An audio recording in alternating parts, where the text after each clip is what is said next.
about content or what they're doing as such this evening. And I just noticed on his earlier slide that he talked about nowness. And unbeknownst to me, my title for this talk today was "The Future is Now." So it's all about the now for now. Okay.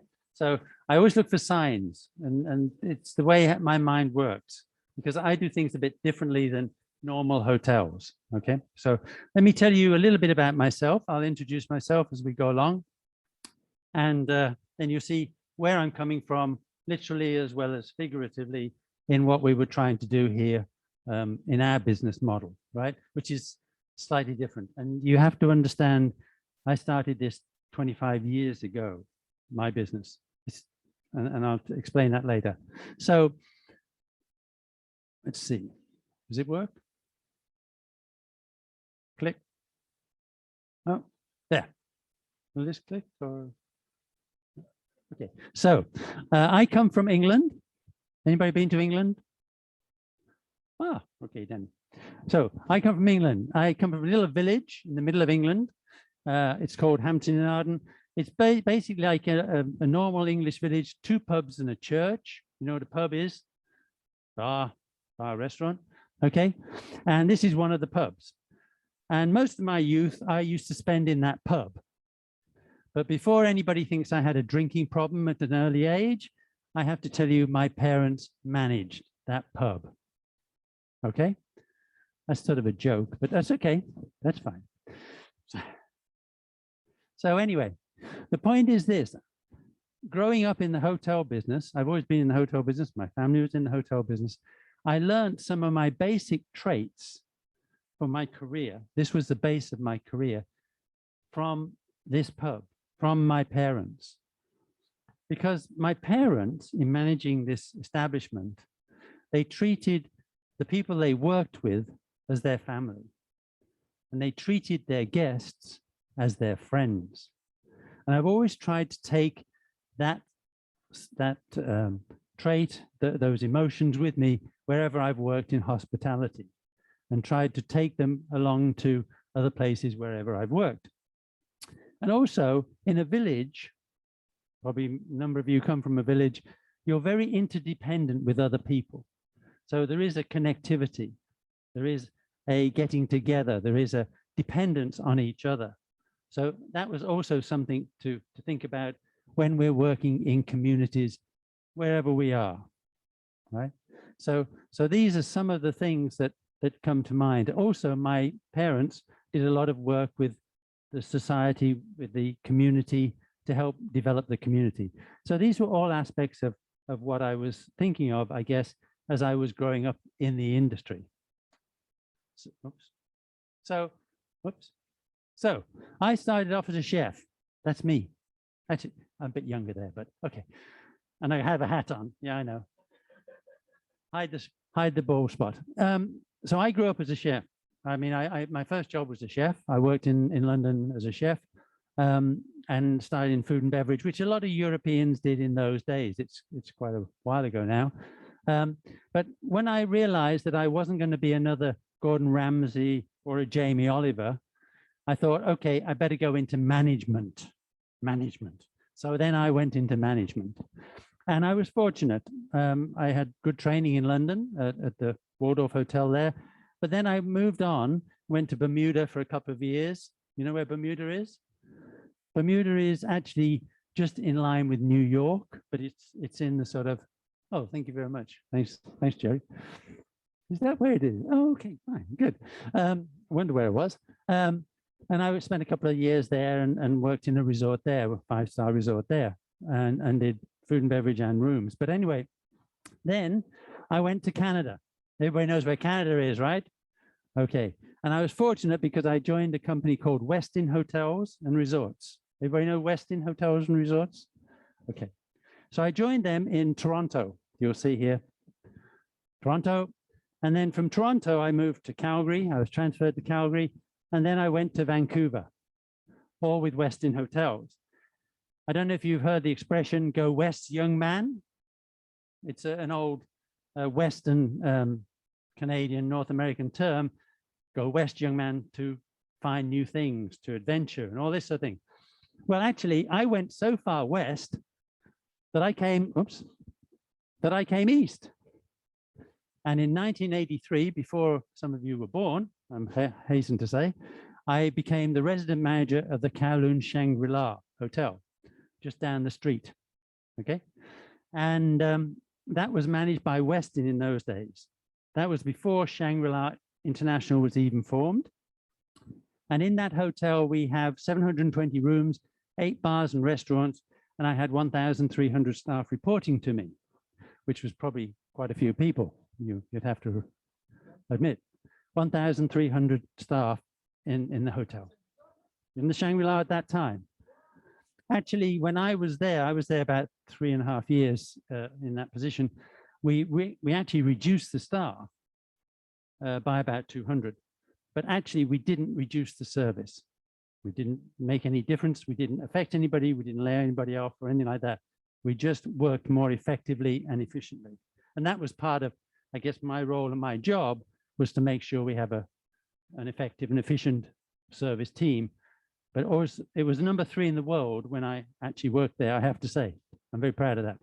And then I got transferred to Busan, Korea. We have a Korean here. Gentleman from Korea? Oh, very good. 안녕하세요. Anyway, that's about all I can say. That's it. And I got the same reaction when I went to Korea and said it there. But anyway, so I was general manager of the Westin Chosun Beach in Busan, Korea, for a short time. And after that, I got homesick for Hong Kong, and I came back to Hong Kong. I had my own business for about 5 years. I was a consultant, and I was the mystery shopper for Sheraton Hotels in Asia Pacific. You know what that is? You know, anybody know what that does? Yeah. I used to go out and test all the hotels and see what they were like from a guest point of view. Very interesting thing happened. I've been in the hotel business at that time more than 20 years.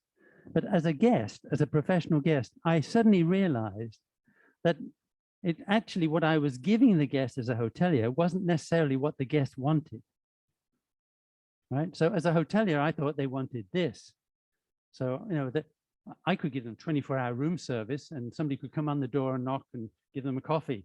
But actually as a guest at 2 o'clock in the morning or just before I showered in the morning, I didn't want somebody knocking on my door, or I didn't know whether to get into the shower or get out of the shower or have my coffee. So that coffee maker in the room was what I wanted. That was 5-star service, not the guy knocking on the door saying, get out of the shower, right?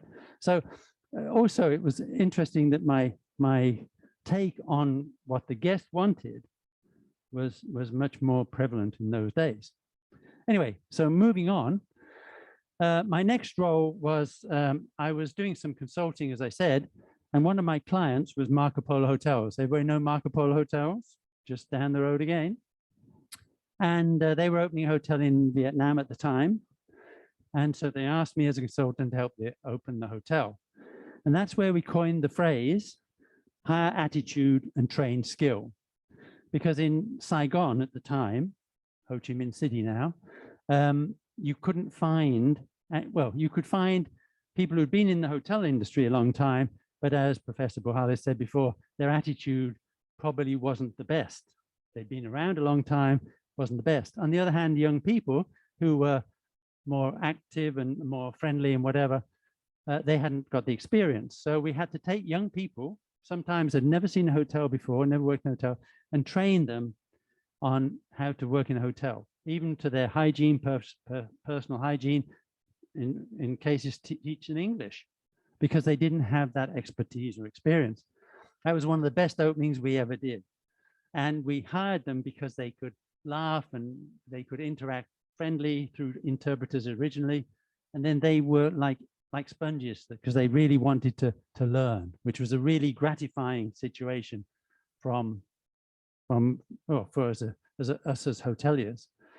And I did all that. So I'd been a chef to a vice president. They actually, after I guess the opening went well because they actually appointed me as vice president of the hotel group.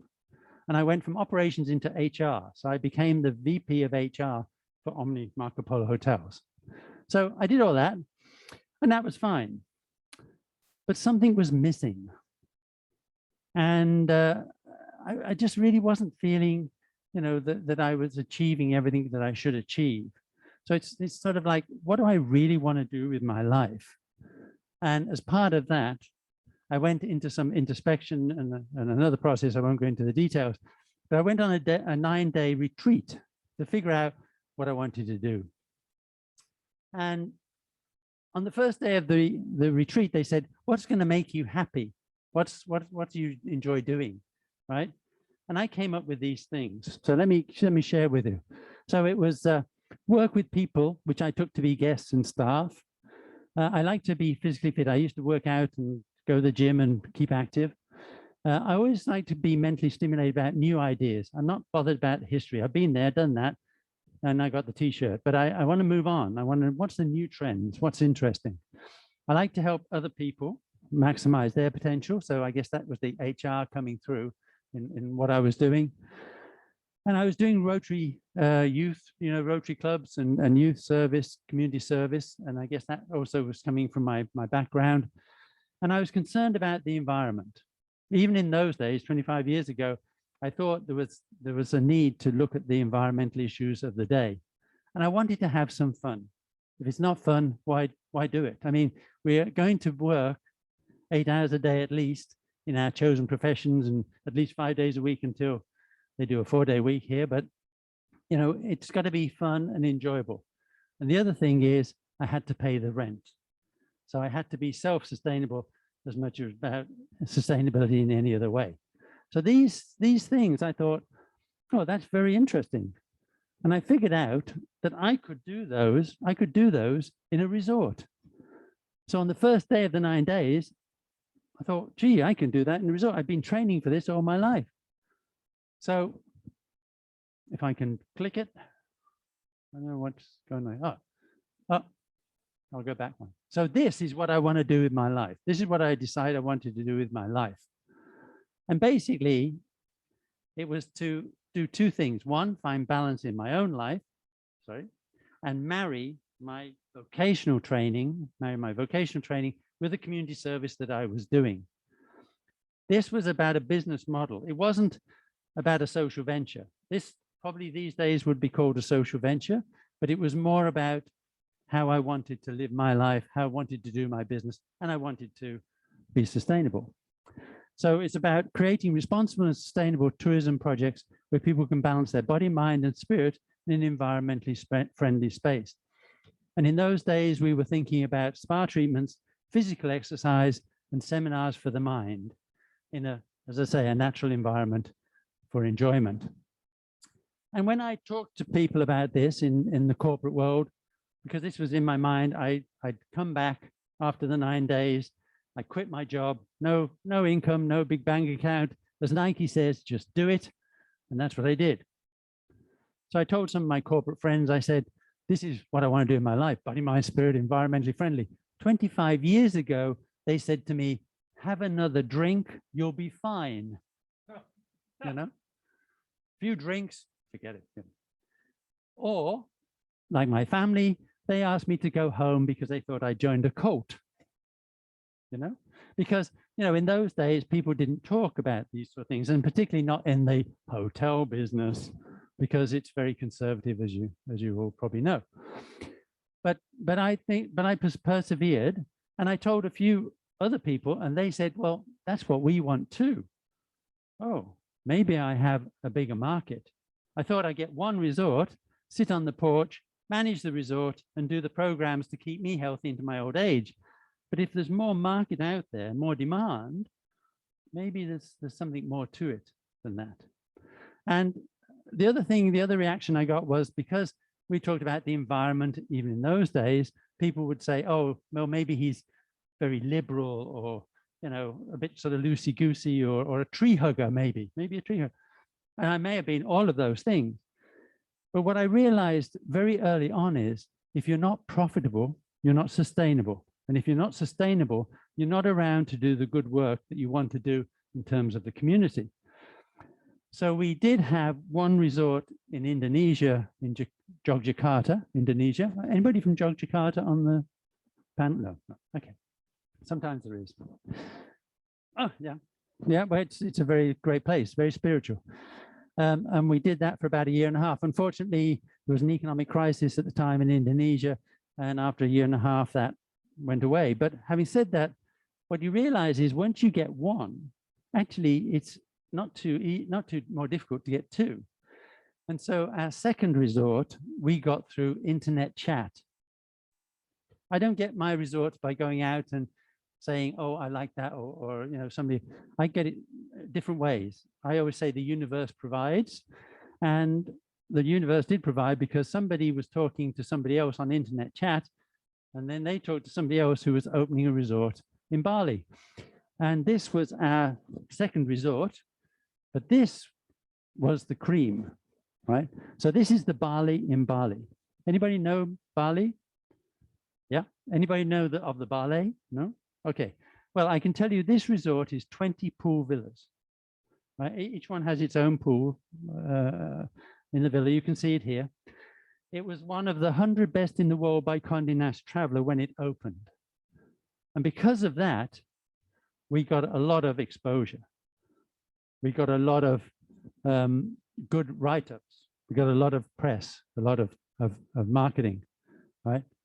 And what we did here was we worked with the local community. 85% of the staff, again, came from the local community. So we hired attitude from the local community. Some of them never worked in a hotel before. And we trained them in the skill to make it a 5-star resort hotel. And the other thing was that we worked with the community to help them with organic farming. Because part of what our goal is to do is to create a catalyst for community development. We provide a profitable business, a catalyst, where other businesses that can then be developed by the local community and can thrive off us, can build off us, right? And that was the original concept as part of what we were doing. And so that was the concept of the Bali there. And I'll explain a bit more about some of the other things we did there a bit later on. Our second resort was the Ratcha in Thailand. Everybody knows Phuket. Well, just off Phuket is an island called Ratcha. So this is our second resort. This was also in the 100 best in the world by Condé Nast Traveler when it opened a few years later, right? We didn't set out to do that. Let me be clear. That wasn't our intention. But I've been in business a long time, and we worked hard with the people in the local community to create something unique, a new experience. It's all about the experiences, as we were hearing earlier on, right? And this is some of the best diving in Thailand, right? Some of the best diving in Thailand is off this beach in this area. You see this beach here. There. You'll see that nobody on the beach. Actually, we took that before we actually opened the resort. We took that before. And in the summer, a lot of people come over from Phuket on these speedboats and they just blanket that beach. But when we took the photo, it was true. I just have to own up to that one because we got a bit of feedback from some guests saying, we thought there was nobody here. But when they came, everybody had come over from Phuket and had taken up the beach space. But what we did here was we worked with the villagers from the island, because before there was no resort on the island, nothing, but there was a nice beach. People came for the day. So we actually created an infrastructure there that actually gave work for the people on the island. The next thing we did was we figured out and found out that because of all these diving day trippers, the coral was getting decimated. So what we did was we worked with the Thai government and the marine department of the Thai government and an NGO from the States, and we created something called the Reef Ball Project. And we then regenerated coral, we put in a system to regenerate the coral around the diving. So not only did it benefit the resort, of course, because we had a dive shop in the resort, but it also helped the community. It helped the local community. We created a marine conservation area through the Thai government, and therefore it benefited everybody and the tourists. So again, it was a way of giving back, but still having a very profitable and successful business. Now, I could bore you with a lot of other projects we've done, but this one is probably the latest one, and this is in Cebu, in the Philippines. Everybody been to Cebu? Nobody been to Cebu? No? Okay, well, go there. Go there. You'll enjoy it. It's great. I can recommend it. Now, this is a really interesting project because this project was actually half built before we got there. And I have a different criteria for when we do a resort. Okay. So if it's a piece of ground, flat piece of ground, and we have to build on it, I have to walk the land to feel the energy of the location, right? Or if it's an existing building, I have to sleep and dream there well before I'll do the project. It's not about the money. It's about whether I feel comfortable there. And if I feel comfortable there, I can go and sell it to anybody. And I know that it will do well. It's a philosophy. That's also part of our concept, right? We didn't want to do, you know, I've been in the business a long time. That's not what I was trying. I wasn't trying to replicate things. Wasn't trying to do it the same way. I did it based on my feelings, my heart, you know, also logic, of course. And we've been very lucky. We've done a lot of successful projects, but I think it was based on those sort of concepts because we could feel it. We could feel the energy, and it was positive. So we took some of the existing buildings and we developed them further, right, and turned it around for the owners. This was more of a turnaround. So when I first got there, the owners said, "What do you think we should do?" And I said, "Tear the buildings down. We'll rebuild." He said, "No, it cost me a lot of money." So I said, "Okay, let me work on it." So we actually took the existing buildings. There was 3 big buildings. That was one of them. And we sort of tried to make them a little bit more warm and cozy and whatever. And it seems to have worked. We also put in a spa and a gym because we were going to make it more of an active sports and recreation area. Just about, I'll say half an hour away is some of the best diving in the Philippines. It's called Malapascua. Anybody heard of Malapascua?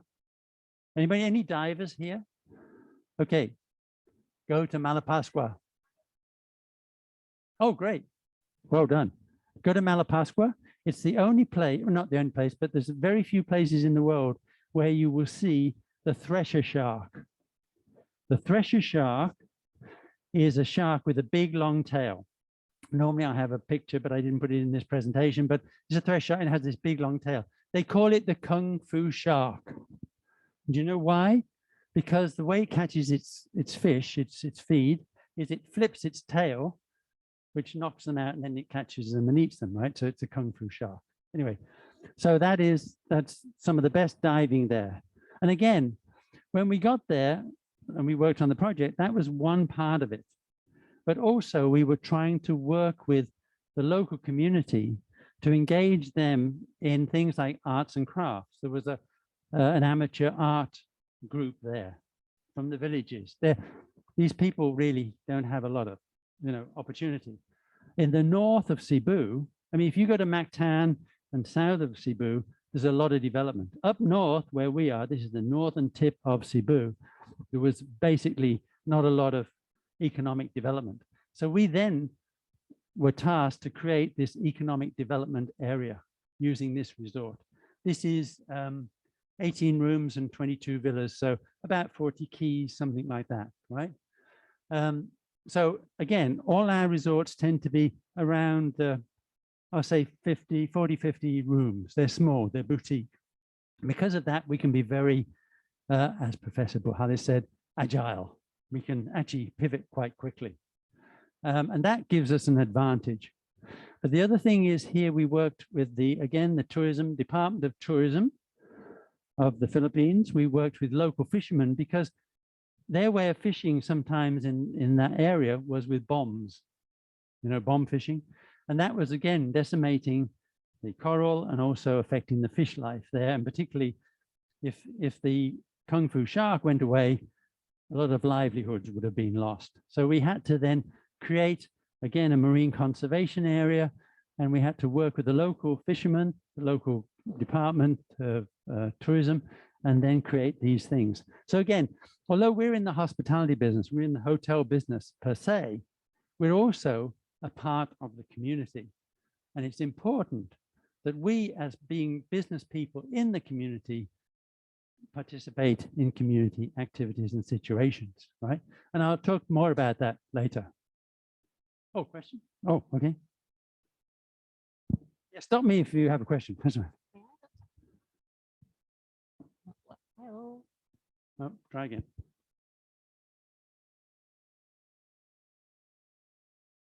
Ah, okay. Very good question. No, it's actually, I'll tell you why it's a very good question. Thank you very much for that, because this property is called Kandaya. Kandaya.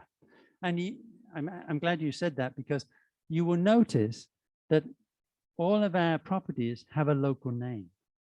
So the Bali in Bali, the Bali means meeting place in Balinese.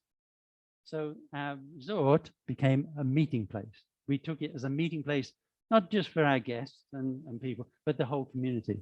So that again was the name. The Racha, of course, was on Racha Island, so it became the Racha.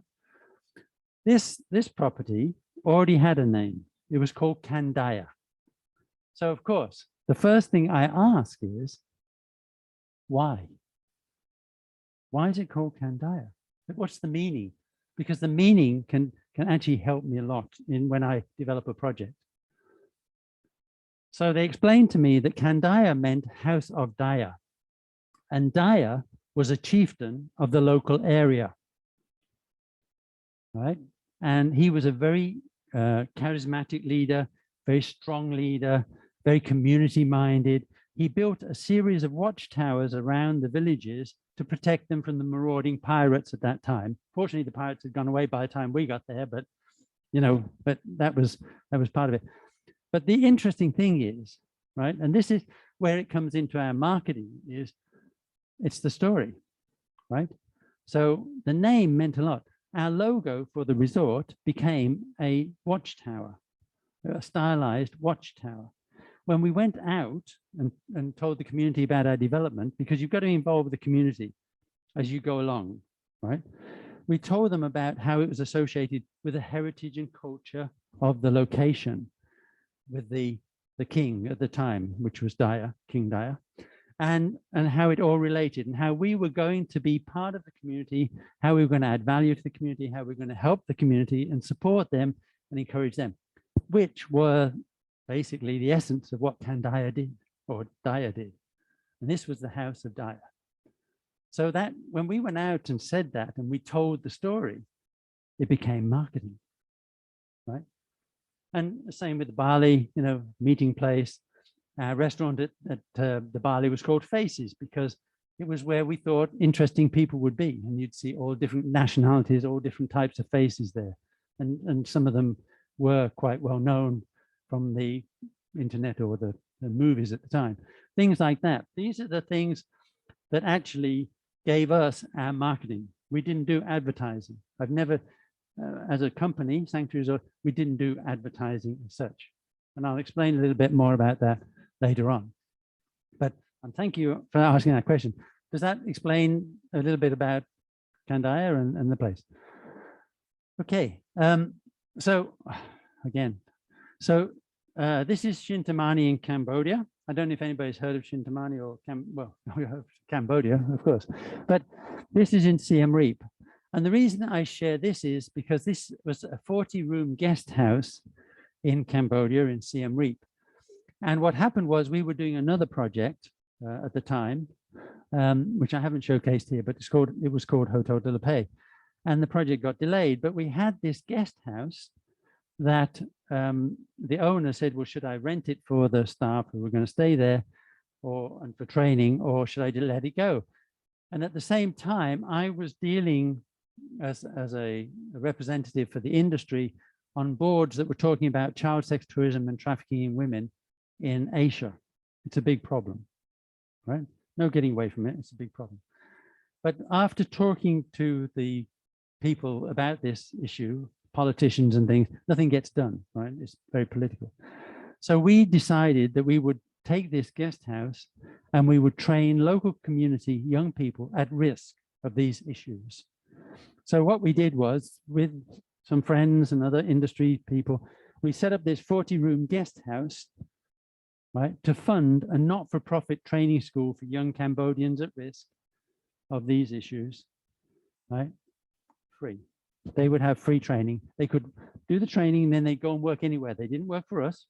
They weren't cheap labor in the hotel. We had another team to do the hotel, right?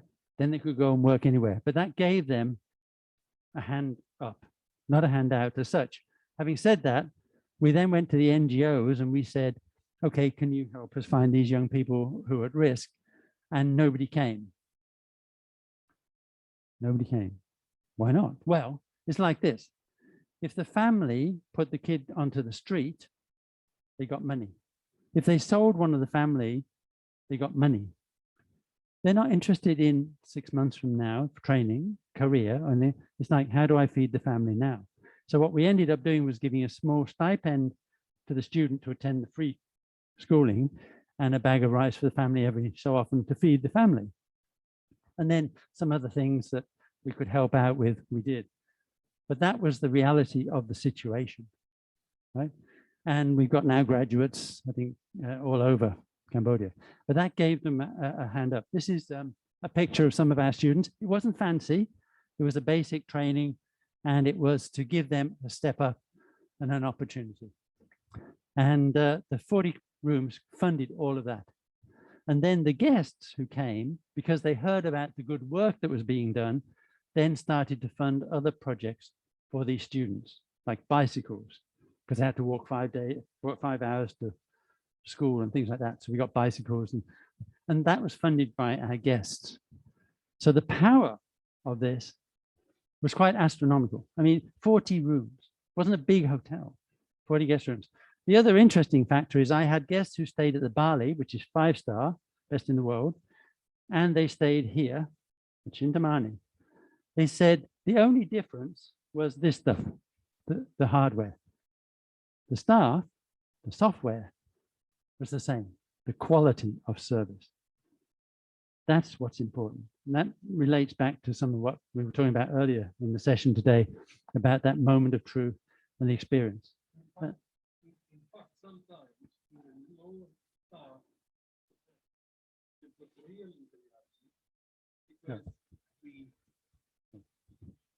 In fact, sometimes staying in a small local hotel creates real interactions because you don't have to deal with the procedures of the Marriotts and this kind of guys. You can say that. I'm not getting in that discussion. Anyway, but so now the other thing is that was all nice. That's the nice stuff. Now this is some of the not so nice stuff that we experienced during our times during those years. So if you go up here to the top left, this was the bombing in Bali. This is when the first bomb went off in Bali. And the reason I'm telling you about that, I was actually running the resort. I was actually running our resort to Bali when it went off. I was there. Not a good situation. Fortunately, we were away from the actual area, but basically the business just went away, right? People couldn't get in, the flights were stopped and things like that. And so business was really bad. So we had to make some decisions. So the first one was I had 90 staff for 20 rooms, 90 local villagers for 20 rooms, which obviously I did have some rooms occupied to start with, or at the same time. So, but obviously I was overstaffed. So I went to my owners and I said, okay, this is what we're going to do, right? I said, I'm going to tell you how many staff I need to run this place, right? And the rest, I'm going to pay for out of my pocket. And they said, why are you doing that? I said, well, our philosophy as a company is in the good times, they support us. And in the bad times, we support them. Because I knew there was no other income on that island at the time. They would go back to the village. They'd have nothing in a lot of cases. You know, these are local village people. And I couldn't, you know, I'd worked with them. I couldn't do that, right? The owners, Indonesian, they said, okay, we'll split it with you 50-50. So we paid for the staff that worked and everybody else, and we did it in a rotation. So everybody actually did work sometime, but the extra time off that they really couldn't afford, we actually subsidized. So we subsidized them. A couple of things happened.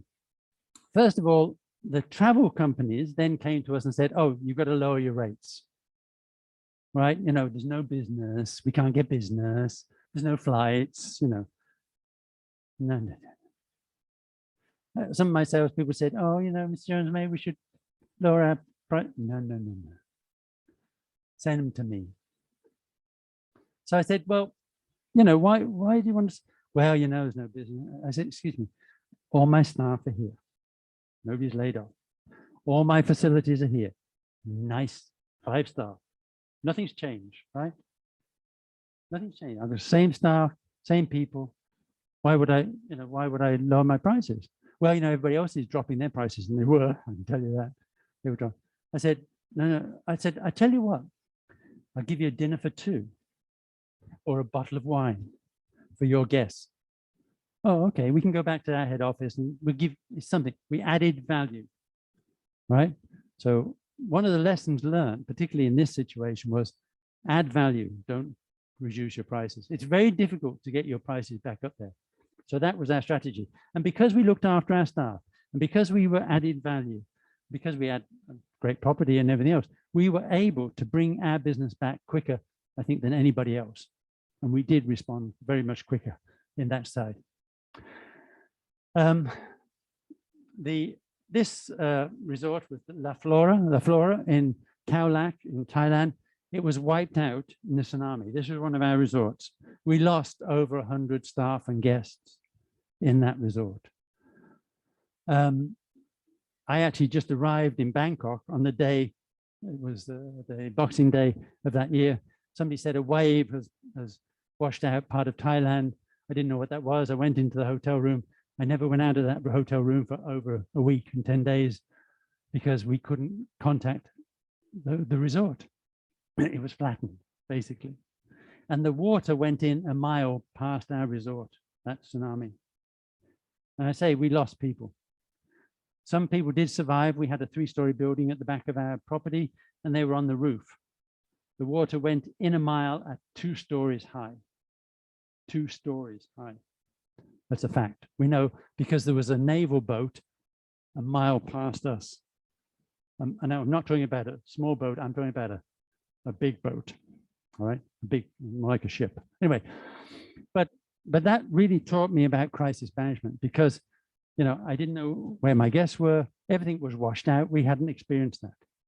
So this was a big learning experience, something I don't wish on anybody else. But having said that, it certainly drilled into us as a company how we needed to think about a couple of things, not only about a crisis management plan, but also about sighting of where we were going to be. We were right on the beachfront, right? So now we have to think about other things, not just about a nice beach and where we're going to put the resort. We can talk more about that later, but this is Cebu, where we had our resort, Kandaya. Kandaya actually wasn't too badly hit. We'd battened it down with everything. The surrounding community was flattened. That's why these 2 young kids, they needed food and water. We got back up the day after. We brought food and water. We actually spent 3 months doing medical, food and water, and housing replacement of the villages around us because they had nothing, right?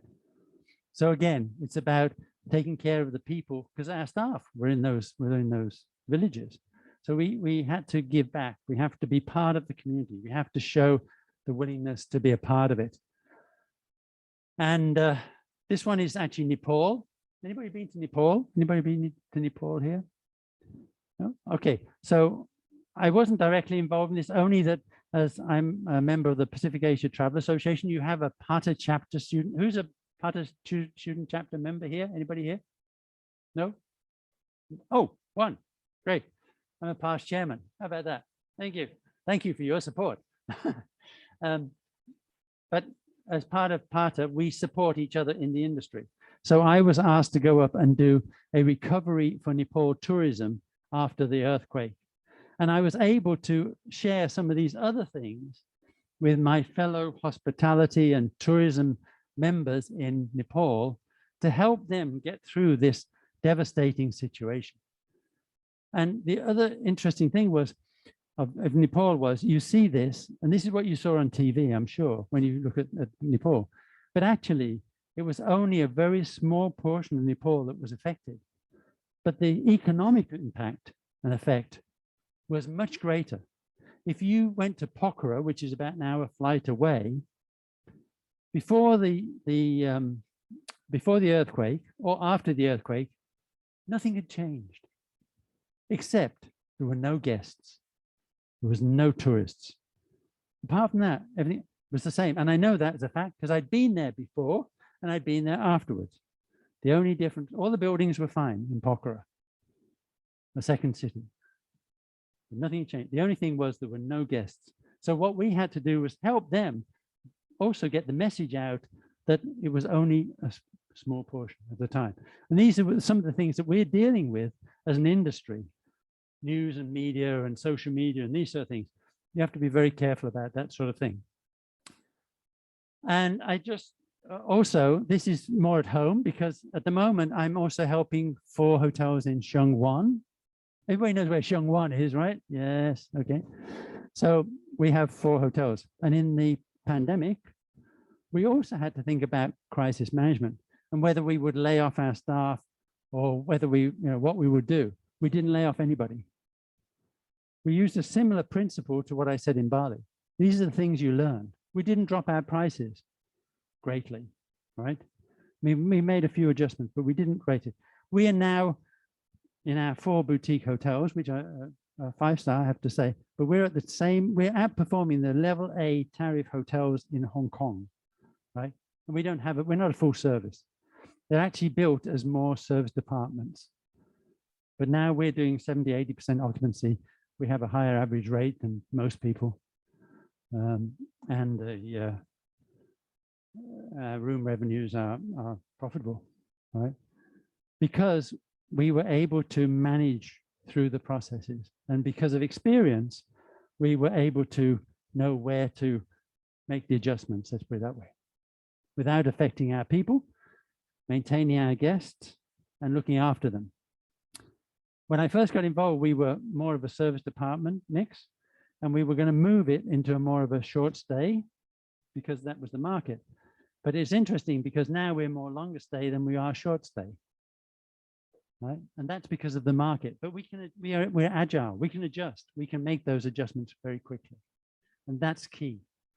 That's why sometimes working, as Professor Buhalis said, working in a smaller group or a smaller property, you can be more flexible, more agile. So these are doing well, I'm happy to say. I wanted to mention PATA again, because a couple of years ago, we did a study about the Asian travelers and the new millennials. Who's a millennial here? Anybody? Or are you something else now? I can't. Oh, I've got at least a couple of millennials. Anyway. Okay. Well, they did a survey, and this is what they came up with. Am I right for time? Yeah. So this is what people are looking for: authentic experiences, meet local people and discover local ways of life, more concerned about their impact on the destination, about the environment, these sort of things. They're highly educated, confident in travel, and they're tomorrow's business as well. Now, the interesting thing was I had to go out as part of the chairman of PATA and on the board and give talks about these things, right? And you know, I was thinking, well, actually, that's what I want too. Right. So I guess, am I a millennial? Okay. Actually, what somebody said is actually you're a second millennial, whatever that is. Okay. But it actually is really interesting because there are some universal truths about what people want. And if you give people what they want, then they will come and return and give you. I just show this one because even before the pandemic and everything else, we were moving away from these groups, you know, and we were more into individual travelers, right, or small parties. That was the trend. And, you know, there's a lot of talk about over tourism and crowding and this sort of thing. Some places now are thinking, well, maybe it wasn't so bad, but in actual fact, yes, it was bad. And a lot of people are thinking in the industry, maybe this is time to reset what we should be doing. And maybe that is true. Maybe it is something to be do. So we've got to look at now what's the new norms and how things are going to go ahead. So this is some of the behavior trends that we're talking about now in the industry. I don't know if the professor will agree with this or not, but so some people are saying there's going to be less business travel. Not because people want to travel less, but because businesses are figuring out that it's cheaper for somebody to be on a Zoom call than it is to put them on a plane and send them thousands of miles. And sometimes it's more like a vacation than a true business trip. But even our core, I was really surprised. The chief of our core said that he thought business travel might decline as much as 25%. So, you know, that's possibly true. But these are some of the things we have to think. Longer stays. Longer stays are very interesting because I told you about the 4 hotels. They were set up as long stays and we're going into the short-term market. The longer stay meant we had a kitchenette in our rooms. Therefore, we are perfectly set for either. So we've got long stay guests and we've got the staycation guests. That's why we're doing better than most. Because in a hotel room, often you don't have that kitchenette facility. And people want that home away from home feeling, whether they're for a week, 3 months, or even sometimes an evening, and they do cooking, they want to cook, right? So we have that facility. So when I'm thinking about new hotels or new facilities now, I'm always thinking, do I need, you know, should I put in some sort of cooking or whatever facility? These are the things that you've got to be aware of, the changes. Health and wellness, well, you can tell from what I was doing before, I always think that it's a trend and it's going to be more. And people now are talking about regenerative travel and communities. Does anybody know what that means? Probably not. If you haven't covered that yet, okay. Maybe it's coming. But regenerative, okay, sustainable, apparently, I think is more about we won't harm this place so much. That's sustainable.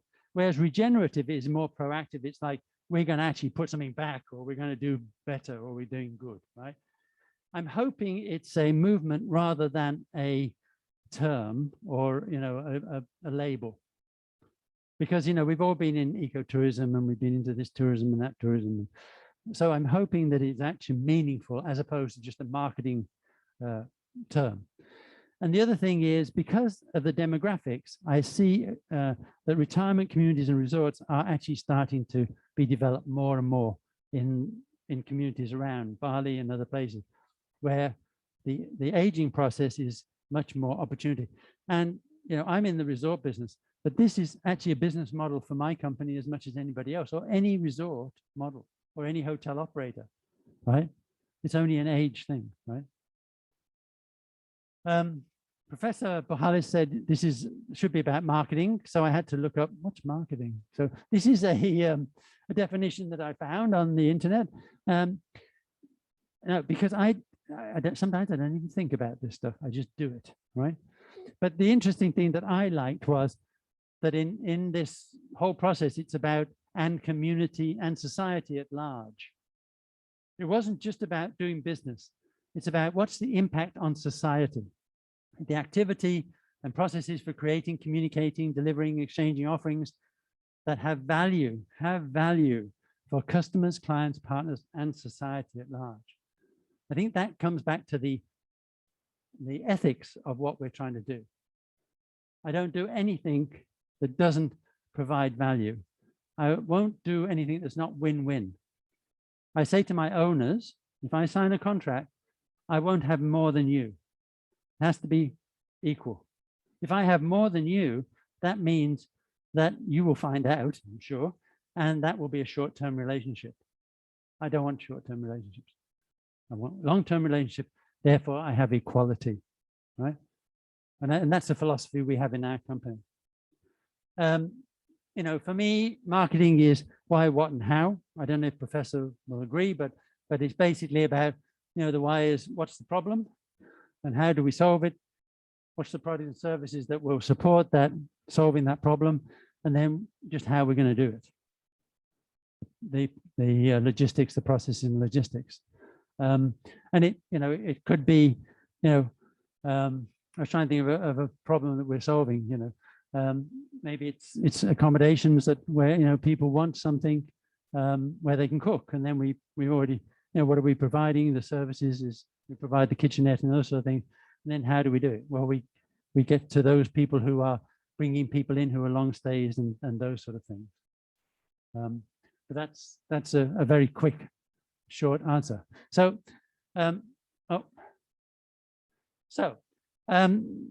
very prevalent these days are stories, right?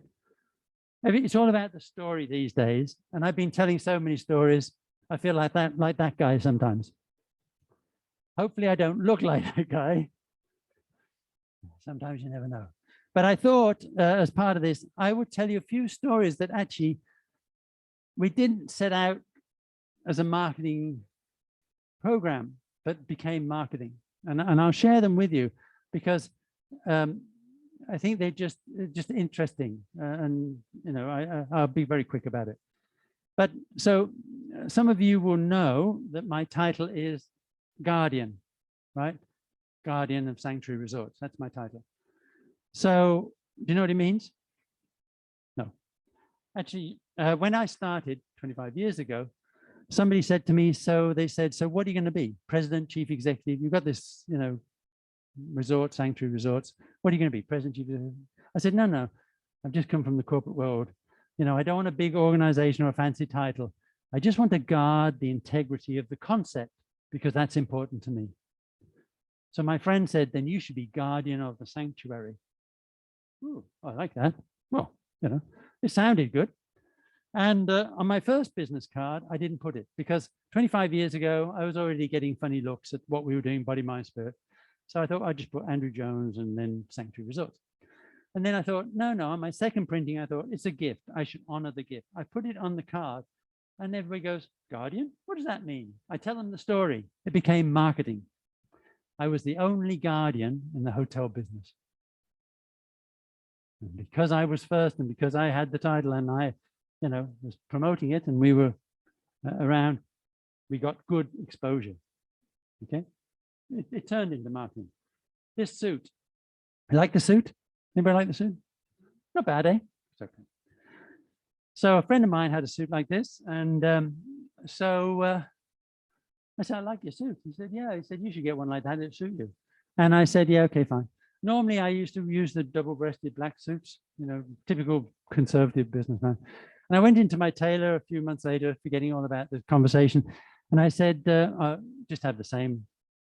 And he said, well, actually, I'm making a suit for another client of mine, another guest of mine, that I think would look good on you. And he brought out the suit. It was just like my friend's. It was just like this, right? Of course, as soon as I saw it, I said, I have to have it. So he made me a suit like that. And again, you know, it's a little, nobody was wearing this style 25 years ago. And hardly wearing it now, but anyway. But the interesting thing was, it became my signature suit. It became my brand, part of my brand, right? You know, people say, if I didn't wear it, it's like, where's your signature suit? It was different. And because of the difference, we got the opportunity to express ourselves in a different way. Right? So that was the suit. The guru was interesting. Somebody also said to me, you should go and see this ashram in India. Osho ashram. Anybody heard of Osho ashram? It's an ashram. You know what an ashram is? It's where people gather for groups and they do different things. And they normally have a guru, you know, says wonderful things. And Osho was very prominent in that time. And I said to him, well, I said, I'm not doing ashrams, I'm doing resorts, right? So it's different. And he said, well, maybe you should go. Oh, yeah, okay, I'll go one day, one day. Okay. To cut a long story short, 2 weeks later, I'm staying at a hotel in front of that ashram. Two weeks later. And in the next 2 years, I went to India 4 times and always never went to go to the ashram, but always ended up outside the ashram. So I thought I better go and see this ashram, right? So I went into the ashram and I looked around and I suddenly realized, oh, well, they have a swimming pool and they have a basketball court and they have exercise areas and they have heritage and culture and this, wow. So I was saying to some local family, middle-class family, I said to them, so what do you think of the ashram? They said, oh, it's a great place, great programs, everything else. You go there? No. Why? Because it has this guru and he spouts these things about sex and stuff like that, right? And the light went on. It's like, okay, he had everything in that resort that I wanted to put in my resorts. But the difference was we didn't have the guru. In fact, that was our marketing difference. He marketed it one way. That was his marketing. That's how he marketed it. We were doing the same thing, but we were doing it differently. Our market was different. So we actually had, in some ways, a wider audience. And he was getting hundreds of thousands of people a year going to his ashram, I can tell you. And some of them were they flew in their private jets. So that gave you the level, right? But that's a very interesting marketing concept, or a very marketing, it was like a light bulb went on when I saw that. And the last one was about the journalist.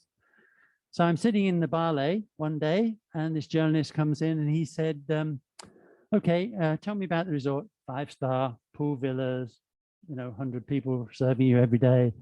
He said, yeah. He said, give me the fact sheet. I can write it up. I said, no. That's not what we're really doing. That's not the story. The story is we're helping the community. We're a catalyst for community development. We honor the local villages. We work with them, those things. His eyes light up. He wrote all the projects.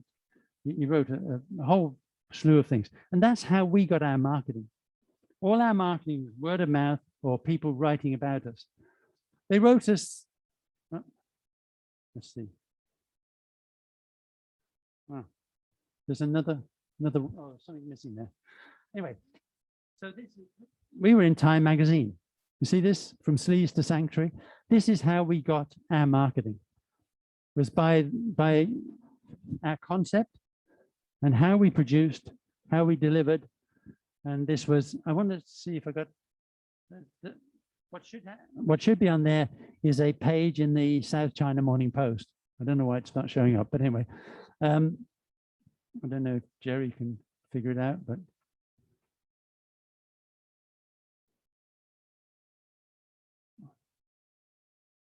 No, it's gone. Okay, not to worry. But I wanted to show you because it was local. We had a 1-page in the South China Morning Post when we started our company, and it's that type of thing is where we got our marketing, and I think it was very effective for us, and it cost us nothing. I didn't have a big marketing budget. We were small boutique, and we were trying to do things differently. We didn't have big money. We didn't have big backers or investments. But we got a lot of this type of exposure because we were doing the right thing. And I think that's very important. We all know about the internet. Who's on TikTok? Anybody? Oh, no. Oh, why am I not surprised? Okay, I'm not on TikTok either, but I am on IG and a few other ones. And again, those are platforms we all use now and we all can use them. I won't go into any detail. I know we're running short of time. I did want to talk about public and private because earlier on we did talk about working with the local governments, about being part of the community. The private industry will drive development, but the public side of our communities will make sure that we do it in a sustainable and friendly way, right? And that's very important. And more so when we talk about the environment and COP26, which is on now. Everybody knows COP26 is on now. And we're talking about environmentally sustainable ways of measuring. So it's all about public and private, and that's what we do. We work with the local governments and the local community. I think that before before COVID, business and community was out of balance. And I think if we can get business and community back into balance, then we'll all have a better world. And I think that that's very important. And as business leaders and future business leaders, these are the things that we should be looking at in terms of how we do business, why we do business. I think that's very important. I normally share with people at some of the other social ventures that are going on in the industry and around the communities. This is Koto, No One Teach One. It's an Australian, Jimmy Pham, Vietnamese guy, who set up this for students, again, in Vietnam, very similar to Shintamani. And I think these should be, talked about and shared. Again, a bit like our commonality, we share the successes and the opportunities for other people. And also, I should mention the Kelly Support Group, which is our charity in Hong Kong. It's a Hong Kong-based charity. Anybody know the Kelly Support Group here? Some of you know it. It's our 30th anniversary here. We started off working with young people in the community with drug and alcohol problems, and now more mental health. During COVID, mental health issues in young people are very prevalent. I've been with the organization 30 years, and still, we have a lot of work to do. But it's something where I think we, as again, community, business people, and even students and the faculties should be involved in our community activities and how we support the community. Some lessons learned. I'll just go over these quickly. From a design point of view, I figured out that the way the people flow is the way the cash flows. So how we design our resorts are very, very, they're not put together, haphazardically. We put certain things together because we figured out that it works well and how it works, and will improve our cash flows. Where we put the spa or the gym or the swimming pool, that's important. We don't just sell food and beverage and rooms. It's a holistic approach to resell experiences. And I think that's been brought up before. And everything we do is guest centric. It's about what the people want, not what we want. It's not about me. I don't scuba dive, but I've opened 2 resorts that do great scuba diving type of thing. Again, continuing future trends, health and wellness, responsible, sustainable, regenerative, we talked about, experiential activities, and the residential retirement communities. So these are all of the things, these are just recaps of what I talked about earlier. And if you always do what you always did, you'll always get what you always got. So it's about doing things differently. I think we need to do things differently. I'm hoping that you as students will do things differently when you graduate. This is the start. And I think keep an open mind, take all of the information and then synthesize it into what you feel is the right thing to do. And if you do all that, maybe we'll have a better world for everybody. And I think that's our goal, and a greener world. And if you enjoyed the talk, then I hope you'll join us on our journey. Thank you. Thank you very much, Andrew. That was a feast of ideas and wonderful stuff. And it's actually, this is the last session we are teaching, because the students will be teaching us after that. So I think it worked fantastically well to actually not doing just marketing because we're selling and would like to make money, but because we're supporting communities, and because the communities and all the good energy that's coming back, and we give value, we receive value, and everybody is coming together in this co-creation of value. And I'm very grateful to Andrew for doing that, because Andrew is not just a business person who is doing it, but he is walking the talk and he's talking the walk for the last 25, 30 years I know him. And he's been very influential through Pata and a lot of other people to actually make a lot of other companies behave responsibly, sustainably, responsibly, and contribute to communities, which very few executives who are coming from your kind of background are actually coming into that.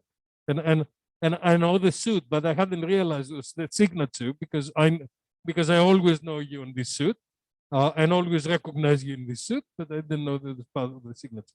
Any questions for Andrew? Okay, before we go to the chicken, thank you very much, Andrew. I've also asked Jerry